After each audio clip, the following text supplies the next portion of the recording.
aqui que eu falo da quinta edição da newsletter do Ciro Gomes. De cara, nessa edição, nós percebemos que houve algumas mudanças e uma delas foi com relação ao layout gráfico, que deu ali para nós uma possibilidade de visualizar melhor e ler melhor o conteúdo. Outro ponto que eu posso destacar é com relação aos temas, que se tornaram um pouco mais densos, pedido que a gente já fazia anteriormente, e a qualidade dessa edição voltou àquele mesmo padrão de qualidade da terceira edição que nós tanto elogiamos. Mas nem tudo é sobre mudanças, e por falar nisso, nós já havíamos apontado na edição anterior que possivelmente o mini editorial viraria uma tendência para outras edições, e foi justamente o que aconteceu. O Ciro veio desta vez com um editorial, e é sobre ele que a gente vai começar a conversar. E nesse editorial, Ciro retoma a um tema que não é nenhuma novidade para nós, que já estamos acostumados a acompanhar Ciro Gomes, principalmente na campanha eleitoral e em outras participações, que é a crítica do Ciro central, que não se trata de personalidades, de nomes ou qualquer coisa que o valha. Seja de FHC até Lula, que é o governo atual, o problema central no Brasil é o modelo econômico. Da mesma forma, e aí não é nenhuma novidade de novo, eu tenho certeza que mesmo que vocês não dominem os conceitos, eu tenho certeza que vocês já ouviram falar de qual é este modelo econômico do qual o Ciro está falando, que é o tal do tripé macroeconômico. E falando no tripé macroeconômico, vocês já associam a outros três conceitos que eu tenho certeza que vocês lembram. Meta de inflação,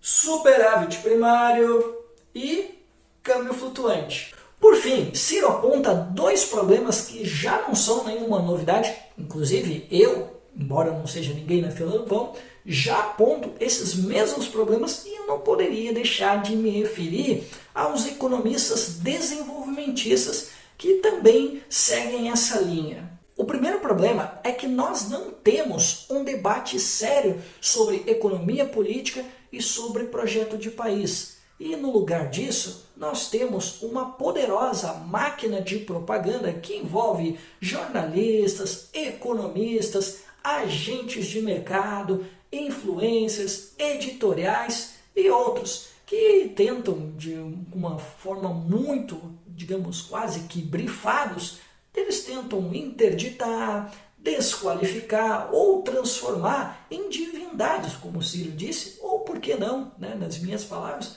tentam transformar conceitos e ideias como uma espécie de dogmas religiosos para tentar disputar a opinião pública e não deixar que outras ideias prosperem. E o segundo ponto, e o mais grave, e eu quero aqui tocar em dois temas bastante espinhosos, é que essa discussão ela não está calcada na realidade nacional, na ciência, na melhor literatura ou nas boas práticas internacionais. E aí vem outro ponto que eu quero tocar com vocês, que é, se não bastasse tudo isso que a gente está denunciando, infelizmente, aquilo que nós chamamos de esquerda está inserida nesse contexto, seja com o modelo econômico, seja com o Banco Central independente, ou por que não, no famigerado arcabouço fiscal, que é um novo teto de gastos melhoradinho, como diz o Ciro Gomes. Bem, então nós vamos para o nosso primeiro tema da newsletter, e como nós estamos com temas muito densos, eu vou tentar resumir e trazer alguns pontos principais para a gente não deixar o vídeo tão longo, então acompanhe aqui comigo. A primeira coisa que tu precisa saber sobre esse tema é que, inicialmente, o governo Lula ele herdou do governo Bolsonaro um déficit de 238 bilhões de reais para 2023. Entretanto, sem maiores explicações, o governo Lula anunciou que o déficit anual, déficit de 2023, seria de 136 bilhões de reais. Entretanto, de novo, sem explicações,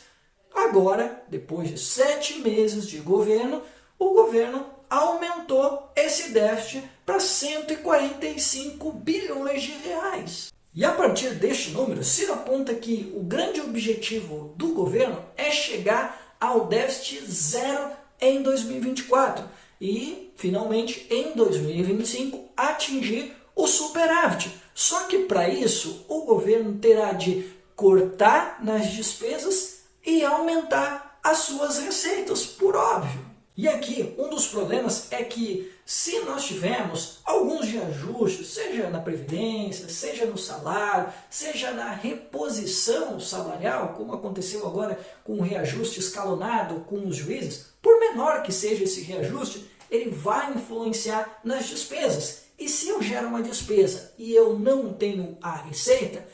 eu vou ter que cortar de algum lugar. E aí o Ciro aponta que um dos possíveis lugares onde será cortado, e isso já é uma tradição brasileira, será no investimento, como lamentavelmente aconteceu recentemente, que o governo federal cortou 333 bilhões da educação e 452 bilhões da saúde. E os outros dois problemas que eu quero apontar para vocês, e aí, isso é um grifo do Ciro, que ele está chamando de uma contabilidade criativa, e aí fica na conta do Ciro, eu não vou me responsabilizar. Mas ele diz que um dos problemas é que o governo ele quer excluir da conta do déficit, combinado com o Congresso, 5 bilhões de reais do novo PAC. E o segundo tema que eu quero abordar com vocês, e esse bastante polêmico, e o Cirão falou que este é uma contabilidade criativa, e aí fica de novo, eu volto a repetir, por conta do Cirão. Não vou me envolver nessa polêmica. Mas a polêmica são os precatórios. O governo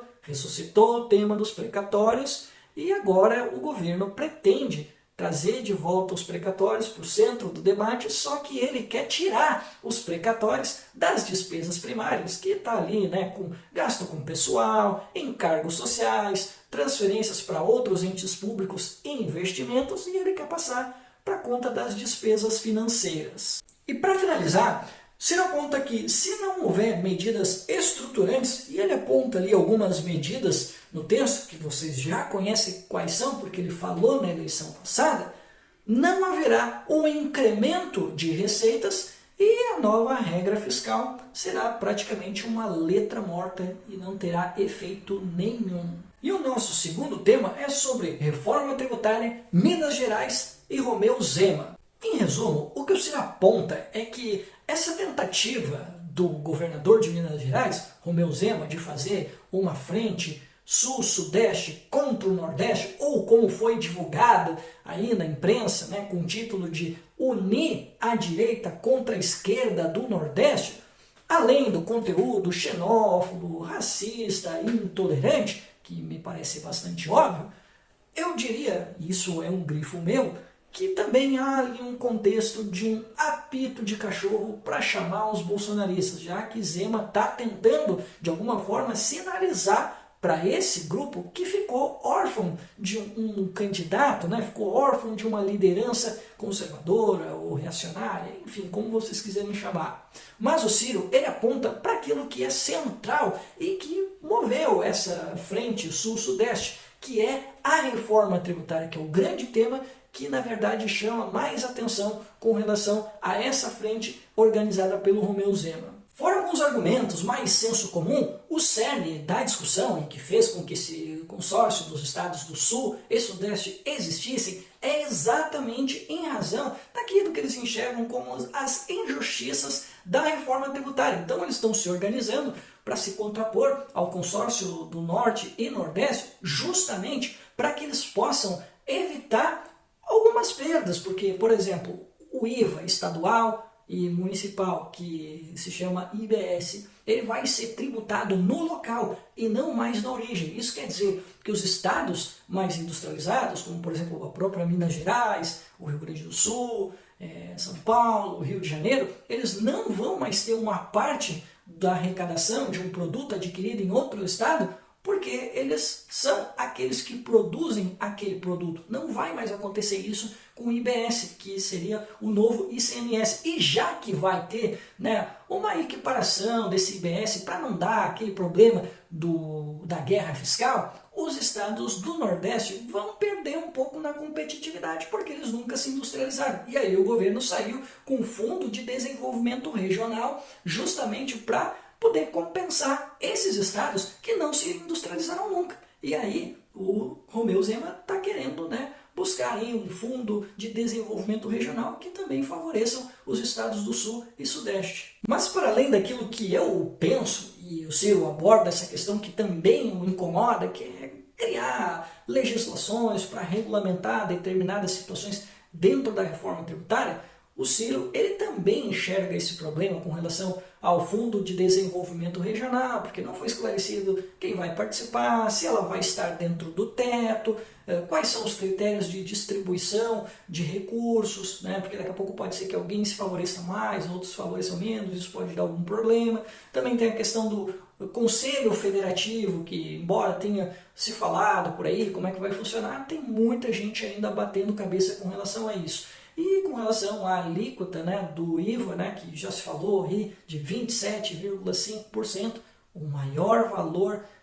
divulgado até agora, né, o maior valor do mundo, e que com certeza vai trazer alguns problemas e algumas dores de cabeça. E sem contar as regras de transição que nós já abordamos em live, que são bastante complicadas e que o Cirão falou ali, né, de uma delas, né, que é a federalização dos impostos, que vai chegar só lá para 2078, entre outras situações que são bastante problemáticas. Então o Cirão disse que é preciso, para não haver mais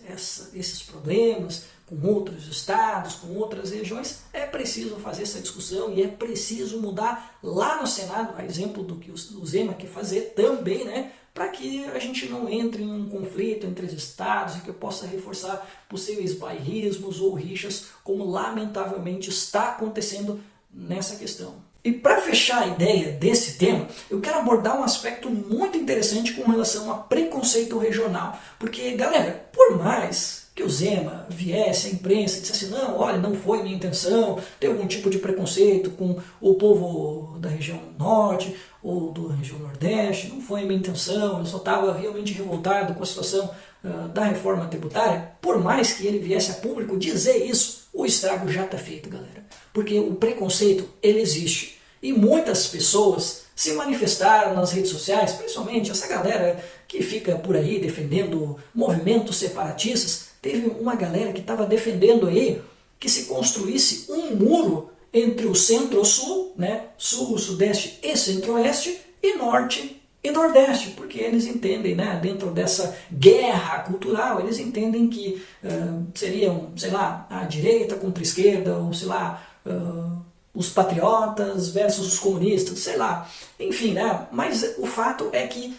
por mais que ele não tivesse intenção e ele verbalizasse isso, o estrago já está feito, galera. E, inclusive aqui, né, eu espero que vocês não me entendam mal, mas na arte vocês viram, né, que estava ali, né, Cuba do Sul para o Nordeste. Pessoal, eu não estou querendo fazer nenhum tipo de manifestação no sentido de preconceito regional. É porque muitas pessoas que são do Sul e do Sudeste enxergam dessa forma, tá? Isso aqui foi um mapa que eu peguei para simbolizar, né, esse fato realmente lamentável envolvendo o governador de Minas Gerais. O terceiro tema é a Cúpula da Amazônia, o qual o Ciro reconheceu a importância da iniciativa do governo, disse que era uma possibilidade de o governo brasileiro trazer soluções inovadoras e cooperação orgânica entre os países que compartilham a Amazônia. Entretanto, o Ciro destacou também que ele não percebeu nos documentos nenhum tipo de anúncio prático e concreto de providências, prazos, recursos, divisão de tarefa,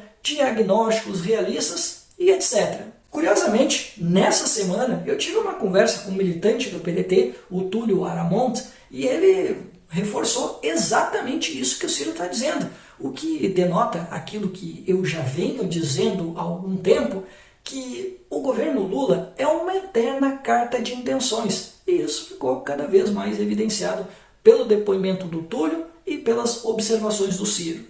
Então vamos falar das rapidinhas, e o meu destaque é para o escândalo das lojas americanas, que o Ciro disse que estava tomando nota, estava fazendo as observações, estava estudando o tema para trazer esse, que é um dos maiores escândalos corporativos da história brasileira. E esse, com certeza, eu vou querer muito saber os detalhes, o que o Cirão descobriu, para que vocês também, né, tenham uma ideia do que foi esse grande escândalo corporativo da história brasileira. Bom, galera, então esse foi o nosso vídeo, espero que vocês tenham gostado. Se vocês gostaram, já sabe, dá o like, compartilha, comenta E não esquece de ativar o sininho para vocês receberem as notificações de novos vídeos. E na próxima semana temos aqui a 6ª edição e eu conto com o engajamento e a ajuda de vocês. Até mais!